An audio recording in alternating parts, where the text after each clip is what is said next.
What's up, everybody? Happy Monday. Check this out. I won a pickleball tournament yesterday.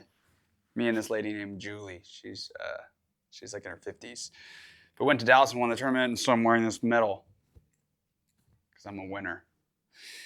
I went 120. I'm currently at 120 hours with this dumb phone. I got a flip phone last week, and I want to share 5 things that I've noticed since getting this phone.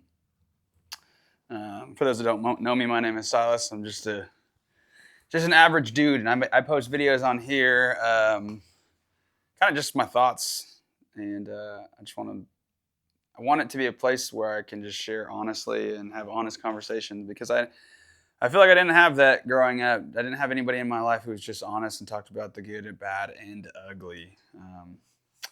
But yeah, so here we go. Number 1, I have 5 things I want to share what I've noticed since flipping, pun intended, pun not intended, flipping to the flip phone, and then I'm going to share at the end my goal and my motivation for why I switched to the flip phone. So number 1, these are not in any particular order, but number 1, I'm still alive.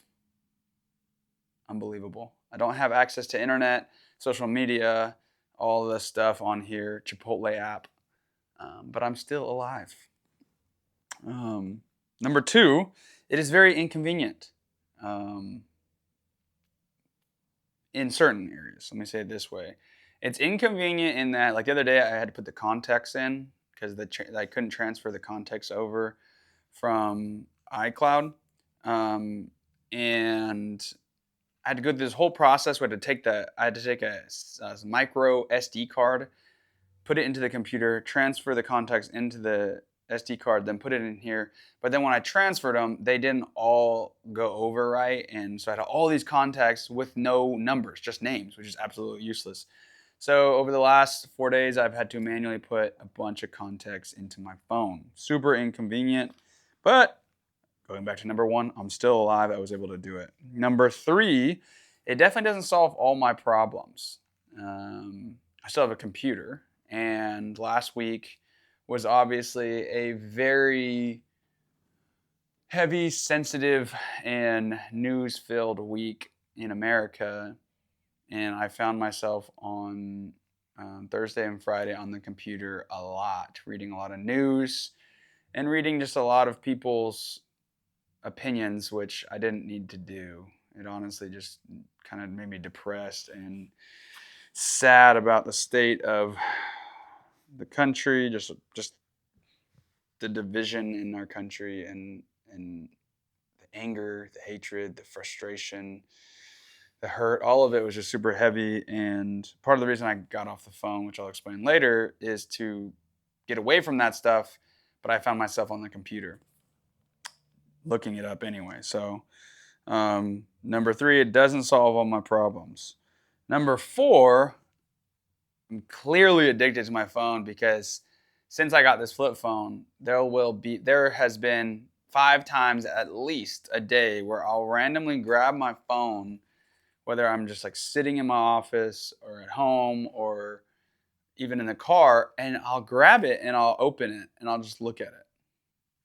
And there's nothing really to look at on this thing, which really has reminded me that it's straight out of habit, because I'm not getting notified. I'm just picking it up. Number 5, this one was really cool. I wrote, the people that need to know where I am and vice versa, aka the people I want to know where they're at, that circle is way smaller than I thought.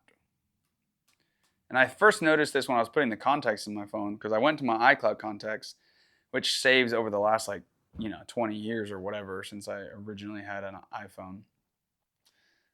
And I was just like, okay, this is taking way too long to put the contacts in. So I started by just going through my iMessages on my old phone, because I still have my old phone. And I just basically the top 50 names, I was like, I'm going to make sure these 50 are into this new phone. And ironically, since putting only those 50 in my phone, I haven't really needed to look up numbers and say who's trying to contact me here. Um, and then when I'm out and about, I just like I don't know, like it seems like I haven't missed anything. I think there might have been a couple group messages that I got put into that I didn't get those messages, but like it didn't kill me. Missing out on those group messages wasn't a problem for me. So I will say it has been super beneficial in that, um, like even though those last week I was on my computer a lot, I wasn't when I'm gone from my computer, which stays at my office pretty much. I haven't obviously got on any like social media or things on here because I can't. So yeah, those are the 5 things I've learned. But I want to talk a little bit about. I want to start with like my motivation. Well, I'll start with my goal, then my motivation. My goal for now, short-term goal, is to go 30 days with a dumb phone, this phone, and then reevaluate and just see, hey, how has my life changed? Has it gotten better? Um, is it drastically inconvenient where I got to switch?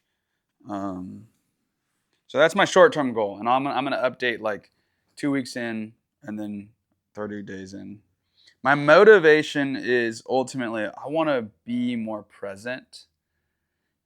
I want to be more present with God, just in moments of like, like there's so many moments in the day, whether it be just waiting for my wife to get in the car when we're going to church, or sitting at a stoplight, or yeah, just there's so many moments where you're just kind of just sitting there. And for the last however long since I had my iPhone, 90% plus, I'm sure, maybe even more than 90%, maybe like 99% of that time, if I'm just sitting there and there's a moment of pause, I will pick up my phone and I will just like start looking at random crap. Things that's like, I don't need to do that. And so when I mean present with God, I mean in those moments when there's not anybody else around, instead of just grabbing my phone, I could like sit there and talk to God. Um, like even today, like I cannot tell you how many times, like this morning I was on the way to work and I look over and this guy at a stoplight in a truck is just staring at his phone. And I wasn't staring at my phone because there's nothing to look at. And I was like, you know what, I'm going to talk to this guy. So I rolled down the window and I was like, hey man, how you doing? Just had like a 10-second conversation with this guy. But I mean, I've done that a million times where I'll just sit at a stoplight and just pull out my phone. And so that is one like huge thing, being fully present with God in those moments. And then number 2, being more present with others. There is like nothing worse, and I'm guilty of it. We're all guilty of it. There's nothing worse than like having a conversation with someone, and in the middle of the conversation, they just do this. It's like insane how we do that to each other. And before phones, like people were just more present with each other. And I want to be more present with Taylor. I want to be more present with people here at work, anybody that I'm talking to. I don't want to be, even if I'm not on my phone, if I have my phone that has email and all those things, it's almost like I'm in the back of my head. It's easier for me to think about all the things I need to do rather than just be present with the person that's sitting in front of me. So that's another big motivation. And then the last one, which actually maybe even sparked all of this, was I was thinking about my future and I was thinking of my kids. I want to have kids in the future. And I want to be present with them. And I've noticed kids will just, because I have a lot of friends who have new babies, like babies and kids, like they want to do whatever the parent is doing. Like, so they don't inherently come out and be like, I want to look at a phone. But if they see their parents on their phone, I notice that they're much more likely to want to just be on the phone too. Because I think that's how we're designed as babies.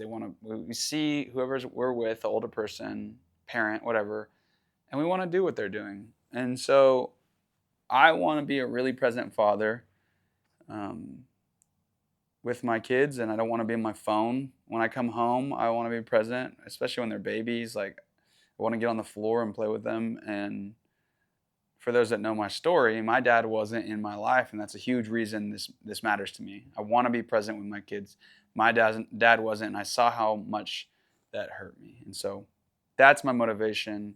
I'm excited to see how it goes. I'm curious to see what your thoughts are. Where did you resonate with what I talked about? Do you find yourself addicted to your phone? If not, like what have you found to be helpful in being more present in your life with your friends, your family? Speaking of my dad, I went to the Philippines like a little over a year ago, and I went with my friend Christian, and he made this documentary trailer because we have all this footage, and I want to make a documentary. But I want to share that trailer with you guys, so I'm going to post that trailer this week, maybe tomorrow, just so you could see a little bit about that trip. So yeah, 120 hours with a dumb phone. I'm excited about it. I'm excited. So far it's been good, and I'm excited to see what good can come from it, and to just share with you guys that journey. So yeah, hope you guys are doing well. Thanks for watching this video, and yeah, I love you.